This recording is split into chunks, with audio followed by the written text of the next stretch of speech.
Today's episode is sponsored by Vitality Health RX Supplements. Whether you're an athlete, a busy professional, or just someone looking to prioritize health, Vitality Health RX has what you need. With premium ingredients and rigorous quality control, their supplements support your body's natural functions. Visit shopvrx.com and use code FEELGREAT15 for 15% off your first order. Thanks to Vitality Health RX for sponsoring this episode. Now let's dive in. Welcome to the Feel Better, Feel Great podcast, episode 108, a new way to define your health profile. I am Dr. Andrea McSwain. Before we get started and dive into today's podcast content, I want to remind you that while I am a qualified medical professional, the information shared here is intended for education purpose only. It is not a substitute for personalized medical advice, diagnosis, or treatment. Always consult with your healthcare provider for guidance tailored to your specific health needs. Now let's embark on this journey of health education together. And I'm so excited to talk to you about your health profile. So I think that's very interesting because when we look at your health profile, or as that traditional doctor-patient relationship, we often look to history and physical exam. So what you may or may not know is oftentimes history is 75% of the story. And then physical exam is 25%. Now this kind of formula was designed before there were many labs out there. Probably the microscope, which did us a lot of good in evaluating different specimens. And also different specimens could be collected and we could understand things. We could get qualitative information from them, some quantitative information as well. But the physical exam component, oftentimes in the history of medicine, didn't really include that discussion on labs. So labs is somewhat of a new frontier, especially all the lab technology that is coming around more and more all the time. A lot of what is coming about is also extremely confusing, right? Because a lot of conventional medicine is still staying with really a handful of labs, maybe 17. So there's really two panels that are oftentimes done in the annual lab report for patients. And that is, one is the complete blood count, the CBC is what it's called, or the comprehensive metabolic panel, or the CMP. Together, that's about 20 results. They both have a lot of value, but they don't have a lot of information when you only have about 20 results. Where, in my practice, one of the first lab tests that I do is a blood test that gives me 6 pages of results, which is well over 150 results, because I want to use labs.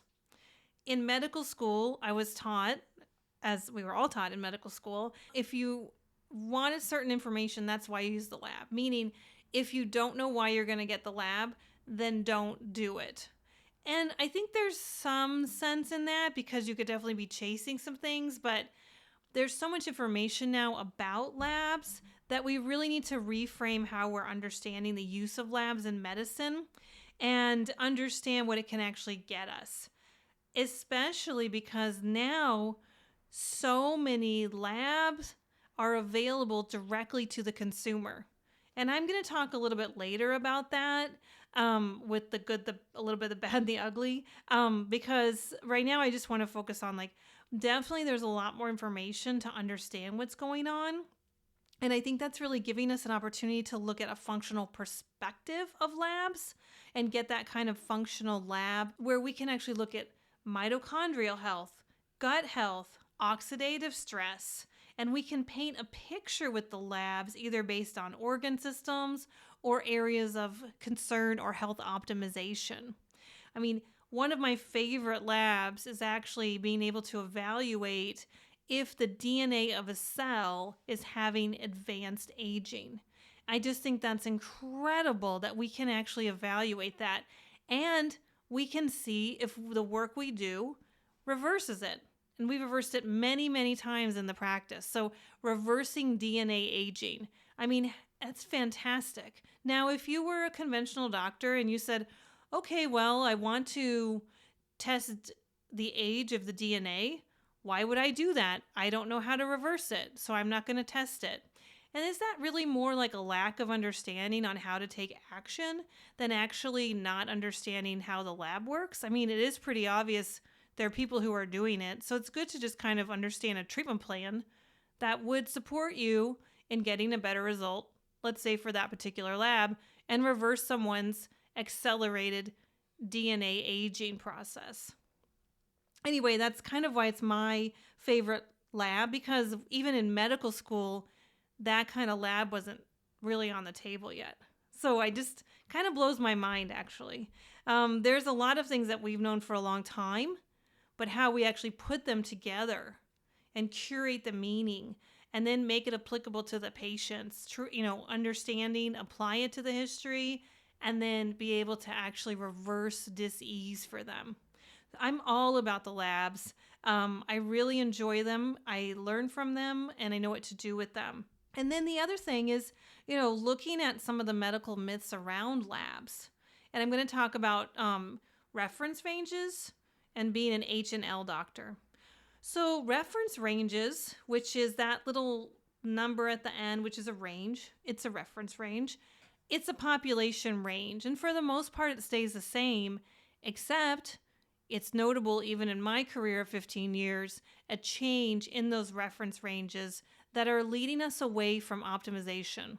The reason is reference ranges are population reference ranges. So whoever is having that test done is your population, your reference range. And then you think you take 2 standard deviations off of each side, and there's the range that they give you. So they take 5% off the bottom, the lowest people, they take 5% off the top people, and they say that's your reference range. That's a population reference range. Has nothing to do with optimization. And that's really important to recognize, because there are lab companies who are looking at health optimization ranges. And as a functional medicine, holistic medicine provider, I am looking for health optimization ranges, which leads me into that idea of H's and L doctors. If you get your labs, they often have an H or an L by them. So that means you're either above with an H, the reference range, or you're below the reference range with an L. And a lot of times I hear patients come in and they say, my doctor said my labs were good, or this one was the problem because it had an L. And I say, well, why? What's going on with your body? What's more root cause? How is that being addressed, right? So, if you have an L for, let's say, well, there's many, many things to have an L for, but let's say you have, maybe it's easier for an H. Maybe you have an H on your cortisol. Okay, well, my cortisol's high. Okay, well, what's going on there with your cortisol that might be raising it, right? Instead of looking at and just saying, yep, your cortisol's high, see you in 6 months. The other thing that we have to look at is the relationship of some of these values. So if you have a lot of inflammation, we're going to see those elevated in different areas, but it might also impact your lipids. And that's an important consideration, because you need good lipids for repair and good healthy fats. So sometimes if the lipids are a little bit different related to the reference range, you might actually be able to address a problem to normalize that. Or one of, for example, a low that I see quite often is omega-3s. And omega-3s, I see them very depleted and very low. And people have, they have brain fog, they have fatigue, they don't have very good wound repair or skin health. And we get those omegas up in about 6 to 9 months. And we can see those change. Now, I think there's quite a few doctors don't even recognize that omega-3s can necessarily be tested or be treated, and then what products actually make those values go up versus a lot of products on the market that just keep those values the same because they don't have the same potency and they don't make that necessarily happen for you. But the other thing I want to get back to, sorry I digressed, was H's and L's. So even if you see an H or an L, you're looking at a population reference range, and you might actually be in a better place. So for example, if you see an H around B12, sometimes, by the grace of God, people get their B12 tested. I love testing B12. It's really important. It gives you energy, helps take out the trash in your body. It's a methylation factor. B12 is so vital, so important. It's a very significant micronutrient. It does so many things in the body. Helps with your mood and your energy and, everything important. And occasionally, people who have been complaining for a long time to their doctor with their concerns will have their B12 tested, and it will come back maybe at like 800, maybe. That would actually be a good B12 value. It's still lower than my preference of 1100, but sometimes people are at 350 and it's still in the reference range, which is extremely depleted, in my opinion, in my clinical opinion. But people see that and then they say, oh, well, your B12 is fine, when in fact you're basing that on a population reference range.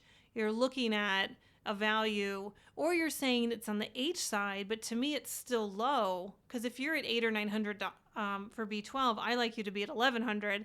You're still low, even though the lab says H. So H's and L doctors look for lab values in isolation, and they say, okay, this is high or this is low, and there you go. And, your platelets are H.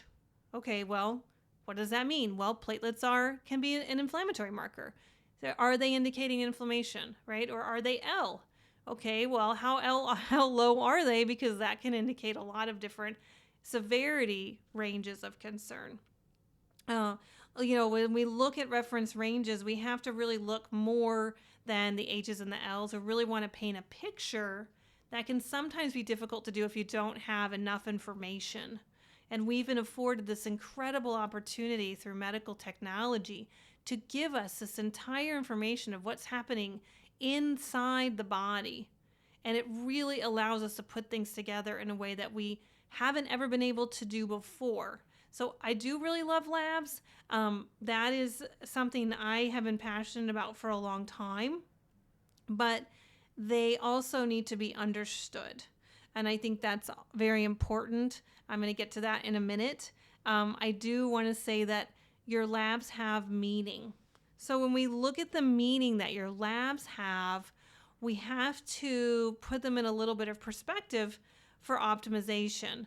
Again, just like my example of B12, where you might very well be on the lower side for health optimization, but the reference range actually says that you're higher than the standard person in the population. I also like to talk about vitamin D, because vitamin D is profound for its impact on the body. And I was very sad when I met several women in my obstetrics and gynecology practice who had single digits for vitamin D. And about the same time, there was a committee expert opinion of endocrinologists. So about 2013, a committee opinion came out from the endocrinology committee or council. And I just imagined in my head a whole bunch of endocrinologists sitting around this long oblong table talking to each other. And that was funny to me, because endocrinologists see mostly two people. I would say 90% of their practice is people with diabetes and people with thyroid problems. So, of course, they're going to have low vitamin D levels. So we asked an expert opinion from people who see people with low vitamin D levels.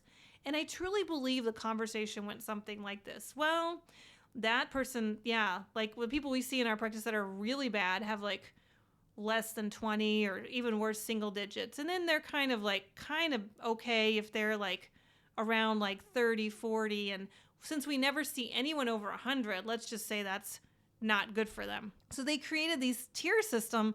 It's not based in level 1 evidence. It's not based in level 2 evidence. It's based in level 3 evidence. And it's actually very detrimental for people, because The only thing we have to worry about with vitamin D is an extremely, extremely high level that's not really based on anything possible with supplementation. So basically, this committee opinion of endocrinologists sitting around the table was giving us a profile of their population. It had nothing to do with health optimization. And what I want to tell you is that there is an actual known toxicity to vitamin D. It happened in the 40s. It was two twins actually in Pennsylvania, and they actually succumbed to an excess of vitamin D because their level was 647. So if your value is 30 or 40 or 50, you're not anywhere near health optimization, and you're definitely not anywhere near toxicity. My recommendation, based on the expert opinions in functional medicine, is the 140s for vitamin D level. And what's fantastic about that is it creates such a marked difference when people supplement with vitamin D in a way that moves the needle for their entire body, their gut, their hormones, their mood, their immune system. It's very detrimental to me to have people believe that their vitamin D level is okay or doesn't need more support. Now, you have to support vitamin D a certain way. You have to put K with it over 40. Otherwise, you're not doing the best. That's why you want to work with someone who is a trained professional, who understands this information, because you have to know how to use these labs. You can't just say, okay, that's low, I'll add some. It just really doesn't work that way. And, we have this podcast for reference. We'll have other podcasts for reference for educational purposes. But there's also good research, and we'll be working more to present that to you so that you have a perspective of this. But I have just loved seeing situations where people have been stuck on medications for decades. For example, parathyroid hormone support or parathyroid support, and they have such a low D, and all of a sudden they get D, and you can almost hear their body like sucking it in, siphoning it in, taking it in, and the next thing you know, their parathyroid hormone has regulated, because parathyroid hormone does a lot to do with calcium balance, and vitamin D has a lot to do with calcium balance. So instead of working on something that's a synthetic approach to a parathyroid hormone problem, an L, then what you can do is, or an H, what you can do instead is look towards something that actually nourishes the body and also supports calcium regulation. But again, those are complicated ideas, but also when people have vitamin D and they have a lot of susceptibility to colds, vitamin D is something you want in your toolkit. And it's definitely not something you want to be told, well, you're in reference range, because unfortunately it has nothing to do with optimization. Now, one of the things that we definitely want to discuss as a consumer, okay, is you are getting stuck by having more access to labs, but you're not educated on what to do. And that's really important because, first of all, there's a lot of people that are putting some labs out there, but they're not really educated on what they mean. And then you're buying a lab kit, you're paying for the lab, and then you're getting reports, but you don't have any, with all due respect, you don't have any idea what to do with that information. I was recently on a phone call with a loved one, actually the relative of a loved one, and this person had all these tests done. And then they had this kind of 1 hour consult, and they had done so many different labs, stool tests, many urines, metabolic, and hormones, and had this whole page of notes that was just completely garbled.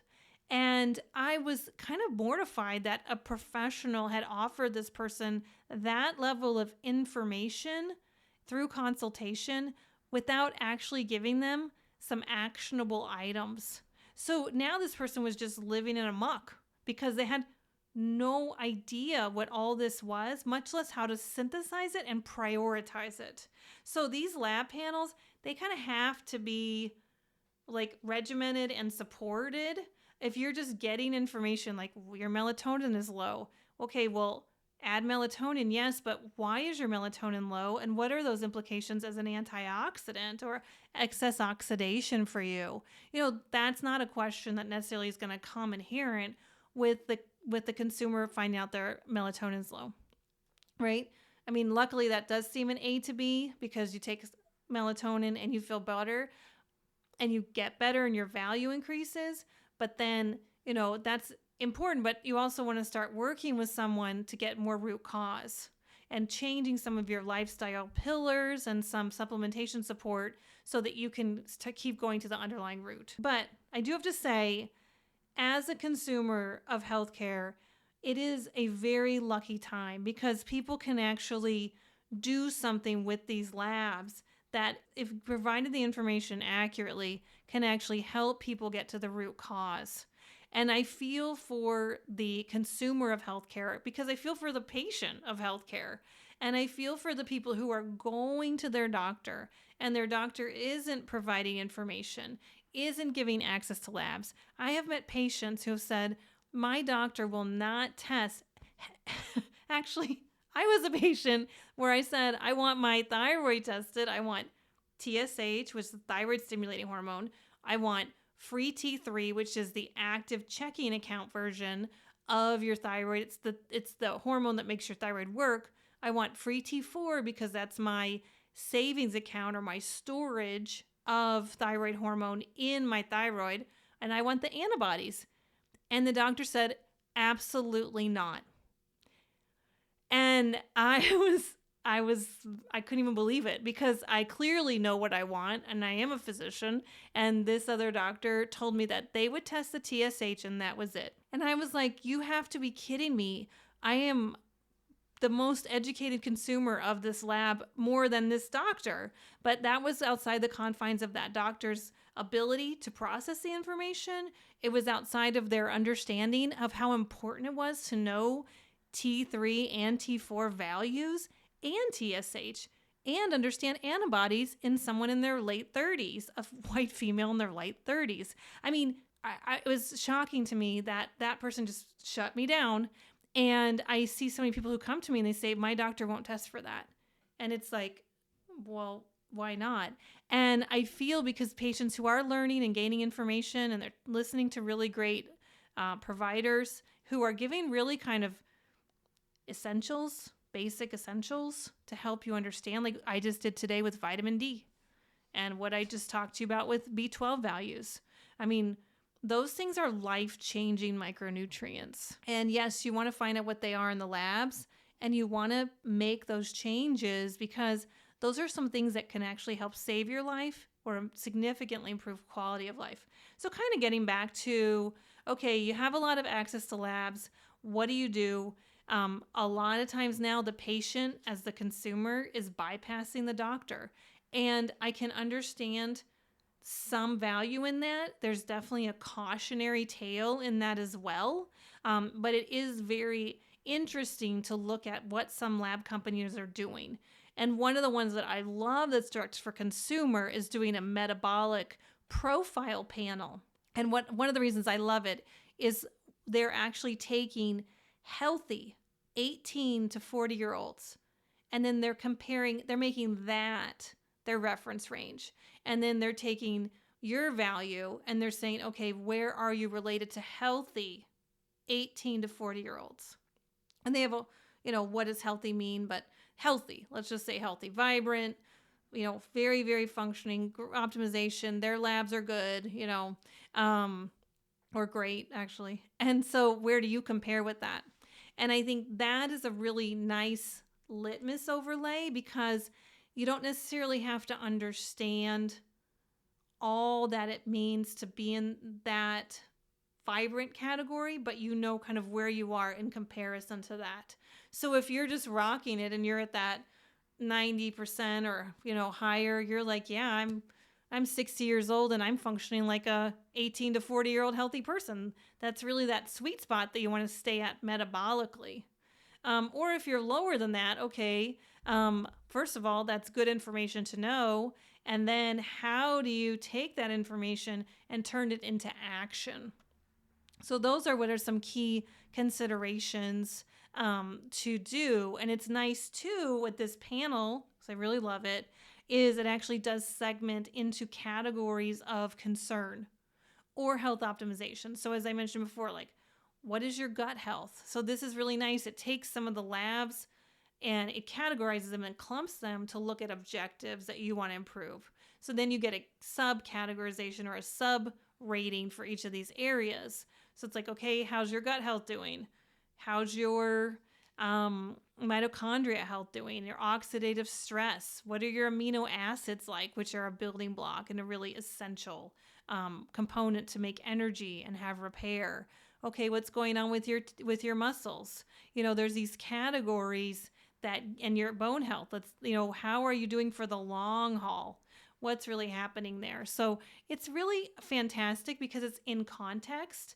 If you were to receive all those labs values, you'd have just really no idea how to contend with those, because not just because the values are very complicated, they are complicated and they be pages and pages and pages, but then they don't have a summation and it's something you can take action on. And so I feel like as a consumer, it's a really great way to look at some of these tests to be able to say, okay, this is what I can do for lifestyle pillars. This is what I can do for supplementation. Again, lifestyle pillars like joy of movement, eating, mindful eating, quality sleep, relationships, and stress management, abatement, readjustment. And so all those kind of, I don't just like to say or think about stress management because I think it's very like judgmental. Like it's also like, well, you shouldn't have stress. It's like, of course you should. Just a natural function, but how is it processed? There is more information in the show notes. And we can link that awesome test that I'm telling you about. And then, kind of all the other things that come with it. We want to be supportive for you. So that's where there's that. And then there's this idea too that it's really gamifying. And I love the idea of gamifying your health because that's the fun in life, right? It's making something that's really important fun to take care of. And I just think that's a wonderful thing to do because you're looking at metrics. You have the personal locus of control to be able to improve your health and well-being. And you're juxtaposing your situation with healthy to 18 to 40-year-olds. So when you're looking at that and you're saying, yeah, if I am metabolically functioning in that realm, I am going to be doing myself a world of good. When you're looking at prevention, then that becomes the treatment and you have the power within you. So I'm so excited that modern technology has given us this really great opportunity. Yes, it could be a cesspool of information where people get lost. Like I see that all the time. But with the appropriate education and goals and support, it's really a marvelous opportunity for you to have resources to access labs that really make a difference in your life.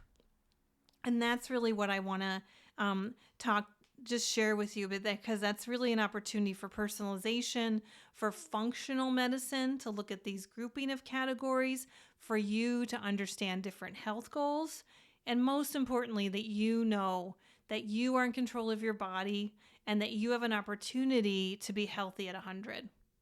So I hope that you will look in the show notes for more information. You can also contact us. I'd love to hear your questions. Thank you so much for tuning in. And of course, taking steps towards a healthier lifestyle. We have another episode coming up soon. I hope you'll join us for that. And thank you so much.